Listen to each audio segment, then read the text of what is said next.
आज का हमारा जो विषय है वो प्रार्थना के विषय पे है। प्रार्थना हमारे लिए क्यों महत्वपूर्ण है। सो आइए हम प्रभु के वचन में चलते हैं, निकालेंगे योएल नबी की पुस्तक पुराने नियम से और इसका दूसरा अध्याय। यहाँ पर हम प्रार्थना के एक मूल विषय को हम सीखेंगे, प्रार्थना और उपवास। बीते दिनों के अंदर मैंने प्रार्थना और उपवास के विषय में बताया था। बहुत सी भ्रांतियां हैं, बहुत सी सोच है कि उपवास किस प्रकार का होता है, कैसे करना चाहिए, प्रभु में हम जो विश्वास करते हैं कैसे प्रार्थना करें, कैसे उपवास करें। तो तमाम ये बातें हैं और इन बातों को हम एक ही दिन में नहीं सीख सकते हैं, परंतु आज एक छोटा सा प्रयास है हमें सीखने का पवित्र आत्मा के द्वारा, ताकि हम इन बातों को सीख सके। सो हम पढ़ेंगे योएल नबी की पुस्तक 2 अध्याय और इसका 12 पद। तो भी यहोवा की यह वाणी है, अभी भी सुनो, उपवास के साथ रोते पीटते अपने पूरे मन से फिरकर मेरे पास आओ।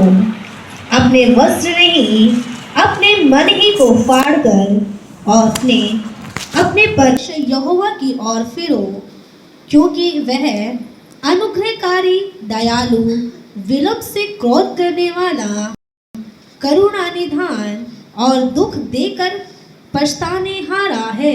बस ध्यान से सुनिए क्या कहता है प्रभु कि यहोवा की ये वाणी है, यानी परमेश्वर की ये वाणी है कि उपवास के साथ रोते पीटते हुए अपने पूरे मन से, क्या कहता है प्रभु, अपने पूरे मन से फिरकर मेरे पास आओ।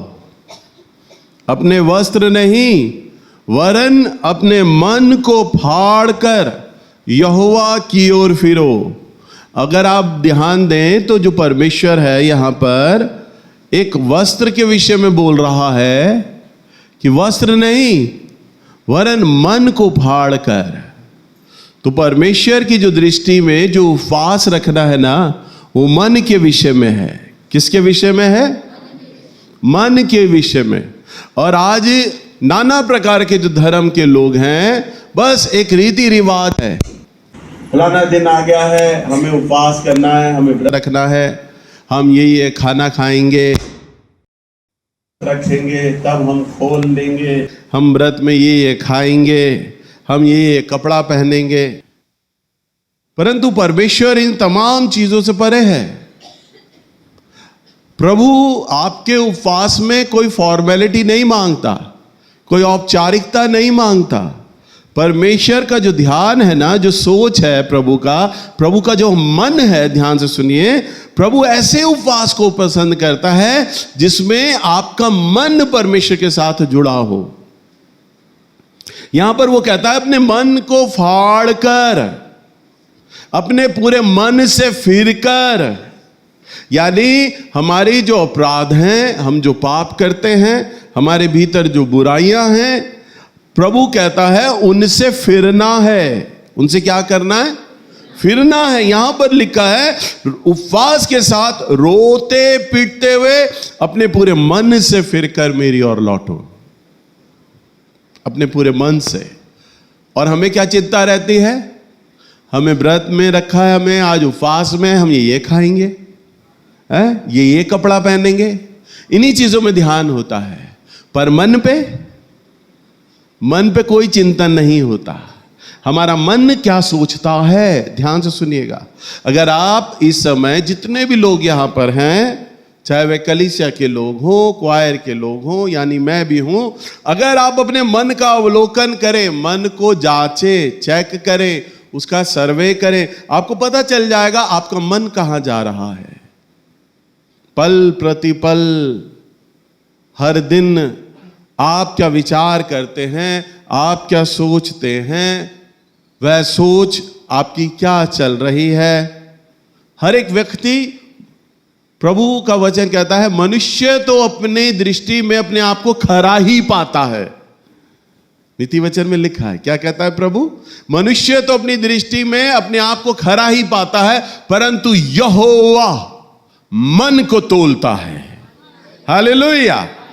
क्या करता है?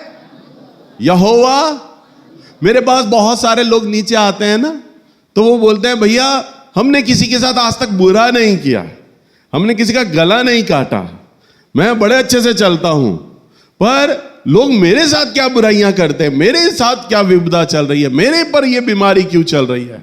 हर आदमी अपने आप को बड़ा अच्छा बताता, मैं बड़ा अच्छा हूं, परंतु प्रभु कहता है मैं तो मन को तोलता हूं, मन को। प्रभु कहता है तुम्हारा देखना मनुष्य कैसा है, तुम तो बाहरी रूप को देखते हो, परंतु मैं मनुष्य के भीतरी मन को देखता हूं, मनुष्य के मन को। हालेलुया। इसका मतलब क्या है, हम कैसा कपड़ा पहने, मैं यहां आया हूं, अगर मैं गेरुआ वस्त्र पहनूं तो आप लोग कहोगे अरे आज तो बाबा जी आ गए। आप किसी नए आदमी को लेकर आओगे है और मैं कंठी माला गले में डाल लूं, दाढ़ी बढ़ा लूं और गेरुआ वस्त्र पहन लूं या सफेद कपड़े पहन लूं, आप कहोगे अरे बाबा जी आ गए, स्वामी जी आ गए, बड़ा आदर करने लग जाओगे कपड़े को देखकर, परंतु मन को नहीं देखोगे। हालेलुया। परंतु प्रभु क्या करता है, मन को देखता है। हालेलुया।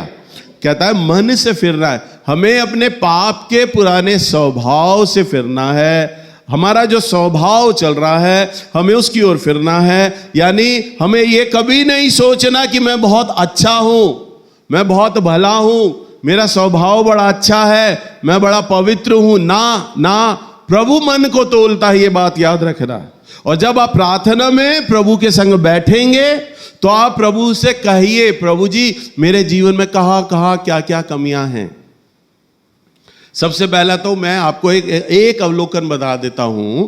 हर आदमी को है ना अपने अपने जीवन की तमाम कमियां पता होती हैं।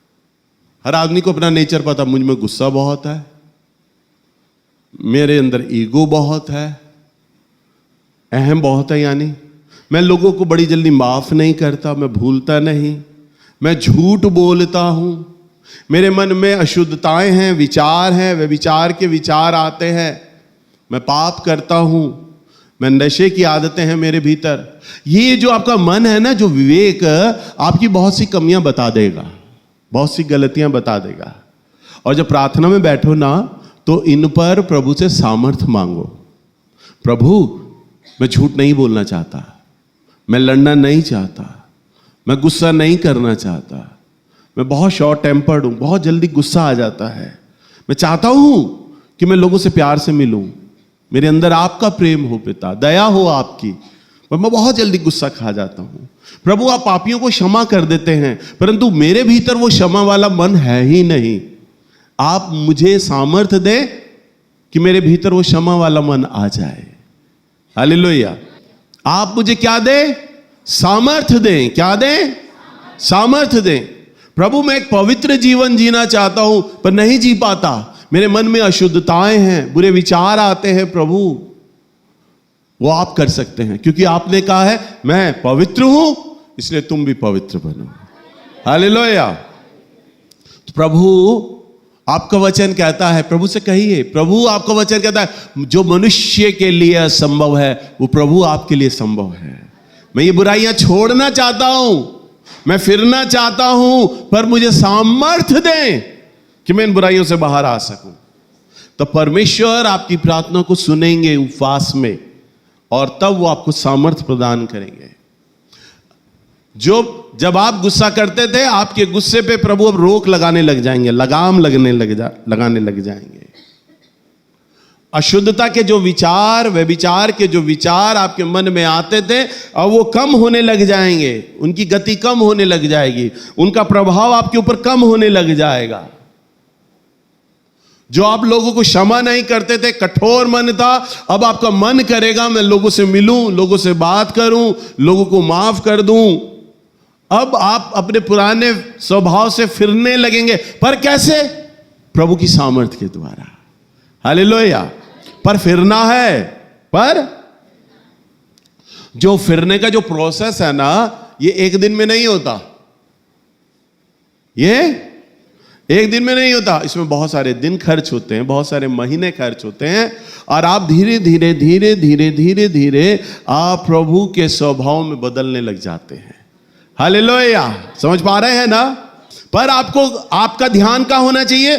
खाने पीने पे से ना हटके, वस्त्रों पे से नहीं, बाहरी चीजों पे नहीं, दिखाई जो दे रही है ना उन चीजों पे नहीं, परंतु मन पे चिंतन करना है। किस पर चिंतन करना है?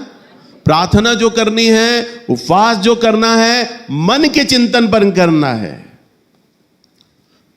30 सालों के अंदर मैंने प्रभु से एक बात को सीखा है और मैं आज आपको शॉर्टकट में वो बात सिखाता हूं। आपको पचेगा नहीं पर आप करना। मैं बहुत गरीबी में था, तब मैं प्रभु से धन मांगा करता था। हमारे घर में जो पादरी साहब आते थे वो मुझे जब वचनों को बताते तो मैं उन्हें कहता, अंकल धन कैसे मिलेगा, कर्जा कैसे दूर होगा, काम धंधा कैसे चलेगा। मेरे सवाल उनसे वो होते थे। तो मैं उपवास जो करता धन के लिए करता।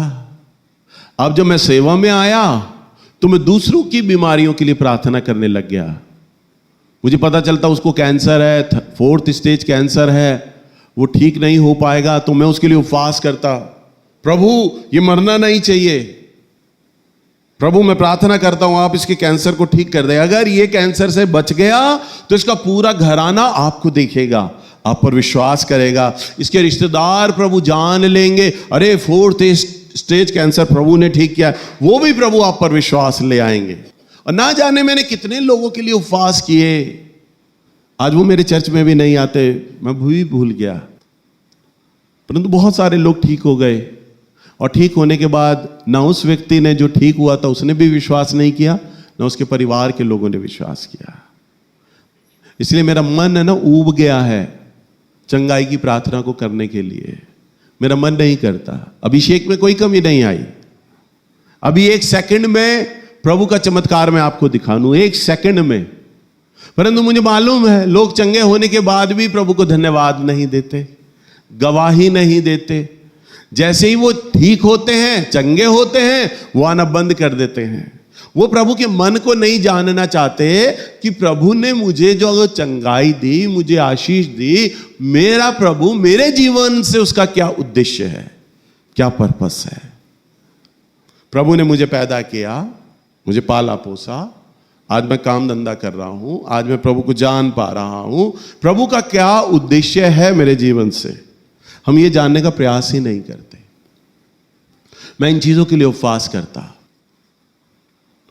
दूसरों के लिए। फिर मैं प्रभु में और आगे बढ़ा, फिर मैं वरदानों को लेके उपवास करता, अभिषेक को मांगता परमेश्वर से। फिर मैं और आगे बढ़ा, कई साल खर्च हो गए इन चीजों में। फिर प्रभु ने मुझे सिखाया, तू मुझे सिर्फ तू मांग, कि प्रभु मुझे आप मिल जाओ, मैं आपकी उपस्थिति में चल सकूं, मैं आपके साथ चल सकूं। क्योंकि अगर तू मेरे साथ चलेगा तो बेटा धन तेरे पास अपने आप आ जाएगा। हालेलुया। तू अगर मेरे साथ चलेगा तो तुझे, तेरे नाम को मैं बढ़ाऊंगा, तुझे महिमा मैं दूंगा। तू अगर मेरे साथ चलेगा तो मैं तेरी हड्डी हड्डी को चंगा करके रखूंगा, तुझे रोगों से दूर करके रखूंगा। तू अगर मेरे साथ चलेगा तो कोई शराब, कोई बंधुआई तुझ पे या तेरे जीवन साथी पे या तेरे परिवार पर ना आ पाएगी। हालेलुया। प्रभु ने अब्राहम को कहा, मेरे साथ चल और सिद्ध होता जा। हालेलुया। तो आपको उपवास किस लिए करना है? मैं अपने 30 साल का अनुभव दे रहा हूं। धन नहीं मांगो प्रभु से, प्रभु आप मुझे पैसा दे दो, मैं इसलिए उपवास कर रहा हूं। मेरे पास अच्छी नौकरी नहीं है, मेरी दुकान नहीं चल रही, इन चीजों के लिए उपवास मत करो।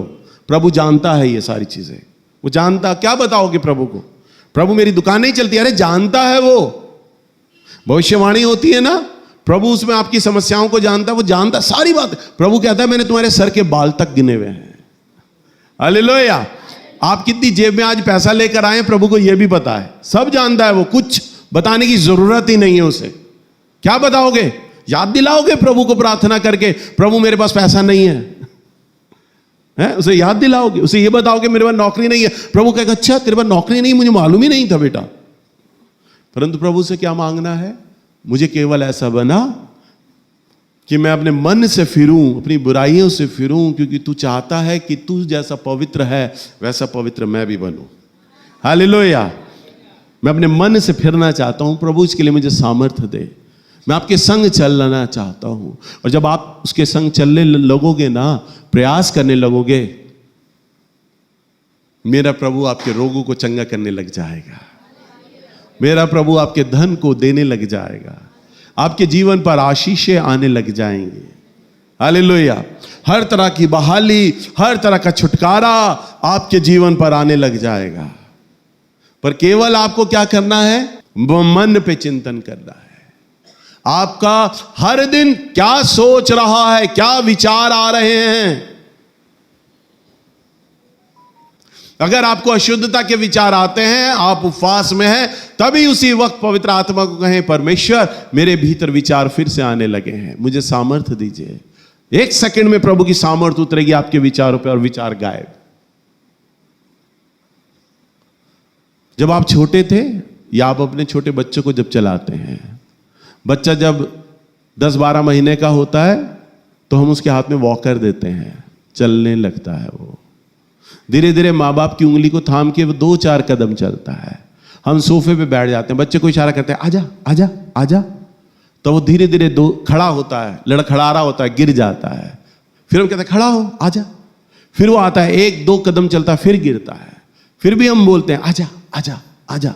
क्यों? हम दूर हैं, हम उसे चलाने की कोशिश कर रहे हैं। फिर वो धीरे धीरे 2-2, 3-3 कदम चलता है और कुछ समय लगता है, कुछ हफ्ते लगते हैं, कुछ महीने लगते हैं, फिर वो चलने लगता है। फिर वो बिना आपके इशारे के दौड़ने भी लग जाता है। हालेलुया। ऐसा ही होगा, बिल्कुल ऐसा ही होगा। अशुद्धता एक दिन में नहीं जाने वाली, बुराइयां एक दिन में नहीं जाने वाली, पाप क्षमा का मन एक दिन में नहीं जाने वाला। आप लड़खड़ाएंगे, गिरेंगे, परंतु परमेश्वर की दृष्टि आप पर बनी रहेगी। हालेलुया। आप प्रभु को इशारा करें, आप प्रभु से कहें, प्रभु मैं आपकी ओर बढ़ना चाह रहा हूं, परंतु ये कमियां मुझे रोक रही हैं। वो आपको सामर्थ्य देगा, वो आपको सामर्थ्य देगा। बस आपका चिंतन आपके मन पर होना चाहिए। और प्रभु से जब जब बैठे प्रार्थना में, प्रभु से कहें, प्रभु जी और बताइए मुझ में कहां और क्या कमी है। बताइए प्रभु, आप बताइए ना पिता, मुझ में और कहां क्या कमी जा रही है, बताइए प्रभु। मैं ऐसे कौन से विचार हैं, कौन से मेरे काम हैं जो आपको आज भी शोकित कर रहे हैं, बताइए प्रभु। और फिर वो आपको बताएगा, मेरी बेटी, मेरे बेटे, वो आपके विचारों में आएगा, आपको बताएगा, सपने में आकर आपको बताएगा तुझ में ये कमी है, ये ठीक कर। और आप उन कमियों को छांटने लग जाएंगे, ठीक करने लग जाएंगे। और जैसे जैसे करेंगे ना, आप प्रभु के मन अनुसार होते जाएंगे। हालेलुया। क्या बता रहा हूं मैं? प्रभु के मन अनुसार क्या बता रहा हूं। और जब आप उसके मन अनुसार बनोगे तो आपकी बंद दुकान को कोई बंद अब कर सकता है, क्योंकि प्रभु अब आपके पक्ष में आ रहा है। हालेलुया। आपकी दुकान कहीं भी हो, लोग आते या ना आते हो, परंतु प्रभु लोगों को भेजने भी लग जाएगा। आपकी फैक्ट्री चलने लग जाएगी, नौकरी आपको लगने लग जाएगी। कर्जा नहीं उतार पा रहे थे, अब कर्जा उतरने लग जाएगा। बच्चे ऑटोमेटिकल आपके सुधरने लग जाएंगे, क्योंकि परमेश्वर का आत्मा जब काम करता है ना, तो आपके थ्रू पूरे घराने पे काम करता है, पूरे परिवार पर काम करता है। हालेलुया। वो पूरे परिवार को अपनी सामर्थ्य में, अपने पंखों में ले लेगा और पूरे परिवार को ठीक करने लग जाएगा। बस आपको क्या करना होगा? प्रभु की उपस्थिति में चलना है। क्या करना है आपको? प्रभु की उपस्थिति में चलना है। अब ध्यान से सुनिए, अब आता है भोजन का नंबर। भाई मैं किसी की भावनाओं को ठेस नहीं पहुंचा रहा, परंतु मैं परमेश्वर के वचन से, प्रभु के मन से आपको वो बता रहा हूं कि प्रभु कैसा उपवास चाहते हैं। सुनिए, जब मैं जवान हुआ करता था, अब तो बूढ़ा होने चला हूं, जब मैं जवान हुआ करता था तो मैं बिना पानी का उपवास रखता था। पानी नहीं पीता था, पानी नहीं पीता था, कुछ भी नहीं खाता था। सुबह सुबह बिना पानी के उपवास करता, 2-2, 3-3 दिन उपवास ऐसे करता। और फिर जब कई कई दिन के उपवास करता तो उसमें बस एक समय का मैं खाना खाता, एक समय पानी पीता, ना पानी ना खाना, कुछ नहीं खाता। बहुत उपवास किए, परंतु अब जब मैं उपवास करता हूं इस उपवास में मैं सुबह सुबह नाश्ता करता हूं, क्योंकि मुझे अब मेरा शरीर कमजोर हो रहा है। अब ध्यान से सुनना, और उपवास है ना, आपको एक दिन नहीं रखना, साल में एक दफा नहीं रखना, महीने में एक दफा नहीं रखना, कम से कम, सुनो ध्यान से कम मिनिमम सप्ताह में एक उपवास आपको रखना है। सप्ताह में एक उपवास, संभव हो सके सप्ताह में 2 उपवास करो। एक उपवास रखो और एक उपवास में 3 या 4 दिन का गैप डाल दो, फिर एक उपवास करो। आपको क्या बनना है? लंबी रेस का घोड़ा, दूर तक जाने, कई सालों तक आपको उपवास का जीवन रखना है। जब तक आप जिंदा हो तब तक आपको उपवास रखने हैं। इसलिए आप कुछ दिन भूखे रहकर अपने शरीर को बहुत कमजोर कर लोगे फिर, क्योंकि आपका शरीर तो खाना मांगेगा, वो बिना खाने के तो चलेगा नहीं। आपके शरीर में विटामिन मिनरल की कमी हो जाएगी, आप कमजोर हो जाओगे, चक्कर आने लग जाएंगे। फिर जब चक्कर आने लग जाएंगे, डॉक्टर आपको कहेगा अब अच्छा खाना खाओ, फिर आप उपवास बंद कर दोगे 2 या 3 महीने के लिए, क्योंकि आप बहुत कमजोर हो गए हो। तो आप ऐसा करो कि आपका शरीर भी नॉर्मल रहे, चलते फिरते भी रहो, ताकतवर भी बने रहो और उपवास भी करते रहो। हालेलुया। प्रभु ने उपवास में सादा भोजन बताया है। जब आप लंबे उपवास करते हैं, आजकल मैं लगभग प्रतिदिन उपवास कर रहा हूं। कभी कभी मैं उपवास नहीं करता, पर जब मैं अपने घर में तकरीबन सप्ताह में मेरे 6 या 5 उपवास चलते हैं। कभी कभी मुझे कोई परिवार घर पे जब खाने पे बुलाता है दोपहर में, तब मैं उपवास नहीं रखता, परंतु प्रतिदिन मैं उपवास में चल रहा हूँ काफ़ी लंबे समय से। और जब मैं काफ़ी लंबे समय से उपवास कर रहा हूँ, तो मुझे वचन का प्रचार करने यहाँ आना है। उपवास रहकर मैं बिस्तर नहीं पकड़ सकता, क्योंकि प्रभु की जो सेवा है वो सबसे पहले है। हालेलुया।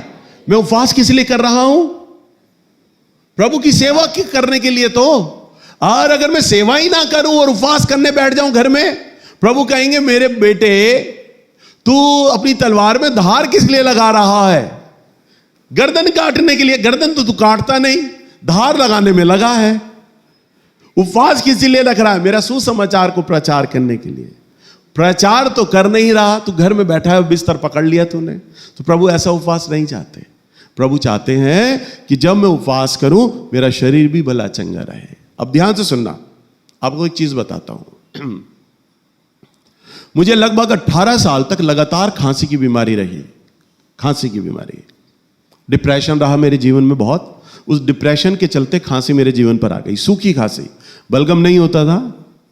मैंने कई चेस्ट स्पेशलिस्ट डॉक्टरों को दिखाया, एलर्जी वाले डॉक्टरों को दिखाया, वैद्य, हर तरह का वैद्य का इलाज कर लिया, आयुर्वेद, यूनानी इलाज, तकरीबन सारे इलाज करे। जो कोई बताता दूर दराज वैद्य है, मैं वहां जाता। मेरी खांसी 18 साल में ठीक नहीं हुई। एक बार मैं अपने घर में पड़ा हुआ, यहां मेरे प्रचारक आते, मुझे 2 या 3 महीने हो गए अपने चर्च में आए हुए, प्रचार करते हुए। मैं अपने घर में रो रहा, खांसी आ रही, रो रहा। मेरे चर्च में कलीसिया के लोग मुझसे मिलने आते, इतवार के दिन प्रचारक आते, मुझे बताते आज इतने लोग आए थे, फलाने ने आज वचन दिया, ये हुआ वो हुआ। पर मेरा मन बुझता, काश मैं भी अपने चर्च में होता, मैं भी लोगों से मिल पाता, देख पाता, प्रभु का काम देख पाता। मैं पड़ा हुआ बिस्तर पर रो रहा और मैंने प्रभु को कहा, प्रभु मैंने बहुत सारे इलाज कराए, मैं ठीक नहीं हो पा रहा, आप तो चाहें मुझे यूं करके चंगा कर दें। यूं मेरे द्वारा आपने कैंसर को ठीक किया है, बड़ी बड़ी बीमारियां ठीक कर दी, खांसी आपके लिए क्या है, आप मुझे क्यों नहीं चंगा करते? प्रभु की आवाज आई, प्रभु ने कहा, तेरा शरीर मेरा मंदिर है, तेरा शरीर मेरा मंदिर है। अपने मंदिर को साफ रखना, अपने मंदिर की देखभाल करना तेरा काम है। यदि तू पृथ्वी पर अधिक दिन जीवित रहेगा, तभी तू अधिक दिन मेरी सेवा कर पाएगा। क्या कहा प्रभु ने? यदि तू पृथ्वी पर अधिक दिन जीवित रहेगा, तो अधिक दिन तू मेरी सेवा को कर पाएगा। इसलिए अपने मंदिर की देखभाल कर। उस वक्त, उसके बाद मैंने नेट पे, इंटरनेट पे मैंने खांसी से रिलेटेड चीजें चेक करना शुरू कर दिया। बॉडी को मैंने कैसे ठीक करना है, कैसे सही करना है, वो चीजें मैंने खोजनी शुरू कर दी। खोजते खोजते नेचुरोपैथिक पे, फलों के द्वारा, सब्जियों के द्वारा आप कैसे अपने आप को ठीक कर सकते हैं, बीमारियों को कैसे ठीक कर सकते हैं, वो मैंने खोजना शुरू किया और मैंने अपने आप को ठीक करना शुरू किया। और मैं बता कैसे ठीक हुआ? किसी दवाइयों से नहीं, मैं ठीक हुआ तुलसी से। तुलसी का ड्रॉप गर्म पानी के साथ लेना शुरू किया, और जो गाय का खीस होता है ना, उसके कैप्सूल आते हैं, कंपनी बनाती है गाय के खीस के कैप्सूल, काउ कोलोस्ट्रोम, वो मैंने खाने शुरू कर दिए। गाय का जो खीस होता है वो इम्यून सिस्टम को मजबूत करता है। मेरा इम्यून सिस्टम वीक था, मैं मजबूत होने लग गया अंदर से, तुलसी खाने लग गया, और कुछ ही सप्ताहों में मेरी खांसी पूरी तरह चली गई। हालेलुया। अब मैंने अपने घर में वही रखा हुआ है। कभी तलावा खा लेता हूं या कुछ होता, कभी गले पे खराश होती है, मैं तुलसी लेता हूं, मेरा ठीक हो जाता है गला। परंतु क्या हुआ, वो मेरी आदत में आ गई। 18 साल से खांसी थी ना भाई। कोई आदमी लंगड़ा हो तो वो चलता है तो उसको लंगड़ेपन की आदत हो जाती है, तो वह मेरी आदत में आ गई। जब माइक लेने लगता हूं ना, आराधना जब से खत्म होती है और माइक लेता हूं करता हूं मैं, कि वो आदत में आ गई है। भाई खांसी इतने टाइम रही, पर धीरे धीरे ये आदत मैं ठीक कर रहा हूं, कोशिश कर रहा हूं, आदत में आ गई मेरे। हालेलुया। परंतु प्रभु ने मुझे सिखाया मुझे अपने आप को फिट कैसे करना है, ठीक कैसे करना है। अभी मेरे एक जानकार मिले, वो भी 55 साल के, मैं भी 55 साल का, हम 10-12 साल के बाद मिले। मैंने अपने घर का पता दिया, वो बहुत बूढ़े लग रहे मेरे आगे। वो जैसे ही आए मुझे कहते हैं, अरे भैया जी कौन से जवानी के कैप्सूल खा रहे हो आप तो वापस पीछे जा रहे हो और मैं बूढ़ा हो रहा हूं। हालेलुया। अभी मेरे एक जानकार, वो 47 साल के, उनको हार्ट अटैक पड़ा, उनको हाई ब्लड प्रेशर की वजह से उनको पैरालाइज हो गया, मेरे से 8 साल छोटे।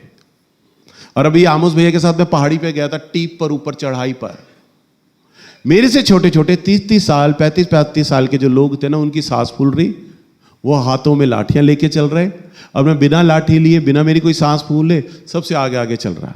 आमोस भैया का हाथ पकड़ रखा, मैंने कहा चलो भैया आगे चलते हैं। और वो बेचारे 30-30 35-35 साल के जो लोग थे, मेरे से 25-25 साल 20-20 साल छोटे लोग, उनकी सांस फूल रही, वो रेस्ट कर रहे, भैया रुक जाओ, और मैं ऊपर ऊपर भाग रहा। हालेलुया। क्यों? क्योंकि मैंने अपने मंदिर की रक्षा करनी शुरू करी। मेरा मानना यह है, और प्रभु की इच्छा है, मैं पृथ्वी पर अधिक दिन जीवित रहूं, तो मुझे अपने शरीर को क्या करना है? देखभाल करना है, ठीक करना है। समझ पा रहे हैं? मैं अधिक दिन जीवित रहूंगा तो प्रभु की सेवा मैं अधिक दिन कर पाऊंगा। वही तो आपको भी करना है। हालेलुया। आपको अपने बीमारियों को क्या करना है? ठीक करना है, अपने शरीर की देखभाल करनी है, और उपवास ऐसे कर रहे हैं ताकि आपका शरीर भी नॉर्मल रहे और आप लंबे उपवास करते रहो। आप सप्ताह में जब 2 बार उपवास करोगे ना, तब आपका जो शरीर है वो अपने आप को खुद चंगा करेगा। नहीं तो मैं मेडिकल साइंस में चला जाऊंगा, अपने टॉपिक से हट जाऊंगा। अधिक खाना खाना आपको बीमार कर देगा, ये याद रखना। 3 टाइम खाना खाओगे, बीमार पड़ जाओगे। आज heart attack, blood pressure, sugar, ये जो सीधी समस्या है ना, हम 3 टाइम खाना खा रहे हो तो बकरियों की तरह बीच में चर्बी लेते हैं। कभी डोसा, इडली, बर्गर, ये हम खा लेते हैं। मैं 6 बजे के बाद रात का खाना नहीं खाता, स्टॉप। 6 बजे के बाद सब चीजें रोक देता हूं, मैं नहीं खाता। मैं अपनी बॉडी को 18 घंटे भूखा रखता हूं मैं। कई लोग बर्गर भी खा लेते हैं ना, तो 20-20 साल पुराना बर्गर उनके पेट में पचता नहीं है, हाथों में जमा रहता है, वो बीमार करता है।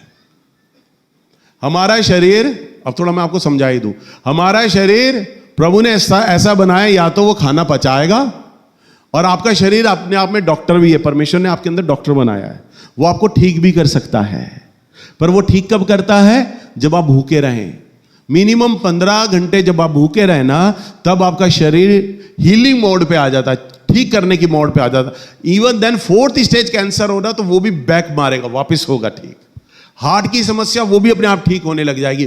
परमेश्वर ने हमारे भीतर अपने आप डॉक्टर बनाया है। तो आप अगर आपको लगता है कि मैं नाश्ते के बाद उपवास कर सकता हूं, तो आप करिए, अच्छा है। अगर आपको लगता है नहीं मैं बिना नाश्ते के रह सकता हूं और उपवास कर सकता हूं, तो आप वैसा करिए। अगर आपको लगता है नहीं मुझे पानी तो दिन में चाहिए, मुझे प्यास बहुत लगती है, तो आप पानी पीजिए। अगर आपको लगता है नहीं मैं बिना पानी के उपवास रख लूंगा, तो आप दिन में 2 या 3 बार तो पानी पी लिए। पर जैसा भी आप डाइट लोगे ना, वो प्रार्थना में प्रभु को बताइए, प्रभु मैं नाश्ता कर लूंगा और उसके बाद उपवास करूंगा, मैं बीच में फल का जूस 1 या 2 बार लूंगा, 2 या 3 बार पानी पीऊंगा, प्रभु जी मैं बस इतना करूंगा और पका हुआ भोजन नहीं खाऊंगा, और शाम दिन छिपने के बाद मैं अपने उपवास को खोलूंगा। मेरा परमेश्वर आपके इस कहे हुए शब्दों पे आमीन करेगा। मेरा प्रभु ऐसा खुश नहीं होता, नहीं तू बिना पानी के रह, जब तू तड़पेगा ना मुझे बड़ी खुशी मिलेगी, वो वाला उपवास में तेरा ग्रहण करूंगा। हालेलुया। प्रभु भोजन को त्याग कर, खाने को त्याग कर आप कहां पर चिंतन करते हैं? मन पर। किस पर चिंतन करते हैं? मेरी पत्नी किचन में जाती है, पहले वो किचन में जाती थी, मेरे लिए खाना बनाती थी तो 2 घंटे लगाती थी, सब्जी काटना, छिलना, आटा गूंदना, सब्जी पकाना, तब 2 घंटे में खाना तैयार होता था। अब वो मेरा खाना तैयार कितनी देर में कर लेती है? 5 मिनट में। कच्चे फल लेती है, गपा गप जूसर में डालती है, 2 मिनट में जूस तैयार, और मैं पी लेता हूं 5 मिनट में। हालेलुया। मेरी बीवी भी फ्री किचन के काम से, और मैं भी भोजन के काम से फ्री, पर शरीर को ताकत मिल गया। भोजन को ज्यादा समय नहीं दिया खाने में, परंतु किस पर चिंतन होना चाहिए? मन पर। किस पर? आपका चिंतन खाने पर, कपड़ों पर नहीं होना चाहिए। चिंतन हो तो मन पर हो। हालेलुया।